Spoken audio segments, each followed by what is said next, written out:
Welcome back, everyone. A week since last. Yay! Finally some consistency. A lot of things have happened since the last video, main of which is I got a job. It's a strange thing, I think. I don't entirely know what to make of it, really. On the one hand, it's nice to get a paycheck and feel like a useful human being contributing to society, but I'd much rather be home eating fatty saccharides and scribbling boobies in my notebook. As would all artists, I imagine. I decided to look at it like I'm still in school. Generally, I feel like I missed an exit when I was 14 and overshot all the attractions for the Dull Highway, and I wish I would have started creating a lot sooner than I ended up doing. Maybe then I would have had all my ducks in a row and it hadn't been too late for anything. As we all know, if you don't get everything right before graduation, your life is over, and you'll be stuck doing a hateful job you need to drown in distractions every day for the rest of your miserable life. And I was even worse off because I was dumb enough to go to art school, an education with zero splash in the job market, thinking I could make it all up in 3 years. I often wish I would have started when I was still in school. Now I spend the larger part of the day engaged in uninteresting tasks just so I can go home and spend what little time remains of the day doing whatever. And that's when I realized this is exactly like school. Only I'm getting paid for it as well. Teenage me would have guffed at this, ignoring reality and deluding myself, but since I can't actually change the past, this is much more practical, I think. And I am pursuing an interest I have now, just as I should have done when I was still a kid. It's very cathartic to see it like that instead of obsessing over how every opportunity is gone and it's too late to actually have an interest in something. Not to mention the job isn't bad, so I'm not complaining. Yet. I work outside and I have a problem with heat, so I imagine my perseverance will run thin when summer rolls around. As you can see, I'm working on a Venom sculpt now. I'm not done with Jackson yet.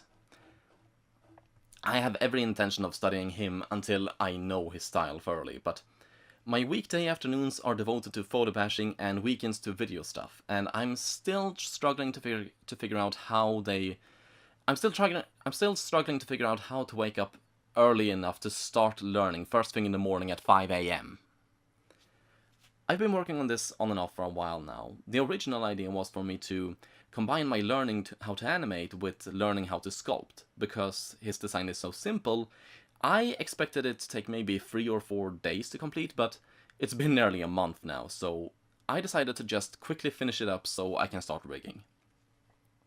As I mentioned in my review of the Venom movie, I liked that film, and since news of the sequel being in production came out, I've seen a lot of fake trailers for it.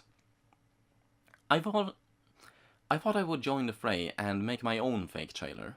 I used to be a very decent video editor, and there are a few mistakes I see repeated in a lot of fake trailers I'd hope to address, but rather than risk my own channel being shut down due to copyright infringement, I thought I'd be a little more creative than just stringing some horror action films together with Venom outtakes by making my own teaser animation.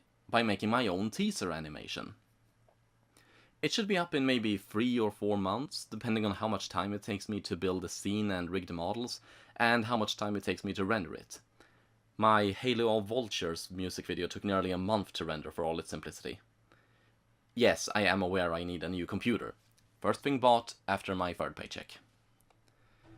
Anyway, I'm looking forward to the Venom sequel, but I feel a bit of trepidation in regards to Carnage. First of all, he's played by Woody Harrelson. And from the short scene at the end of the film, Sonny seems to be butchering the character. Carnage is essentially an overpowered Joker, but Harrelson is trying to portray him as Hannibal Lecter. It doesn't really work. And there's the simple fact Harrelson looks nothing like Cletus Cassidy, even if you put a bag wig on him. More than him not looking like Cassidy, I'm worried about what Sonny will make Carnage look like. I don't want him to be a mountain of muscle like Venom, but judging from Harrelson's physique, that seems more likely than him being a wiry, murderous scalpel. And then there is, of course, the thing with the killing. Venom's violence, I think, can be downplayed because he's the protagonist, and it's easier for normal people to side with the guy not ripping people apart like cotton candy. Me, I'd side more with him over that. But Carnage can't really do But Carnage you can't really do without showing visceral destruction of flesh. It just doesn't work to build up this horrible monster and have him be no worse than Venom. Still, Sonny butchered Venom as well, and I ended up enjoying that, so we'll see what happens. About this sculpt, I enjoyed making it, but I definitely need a lot more practice sculpting.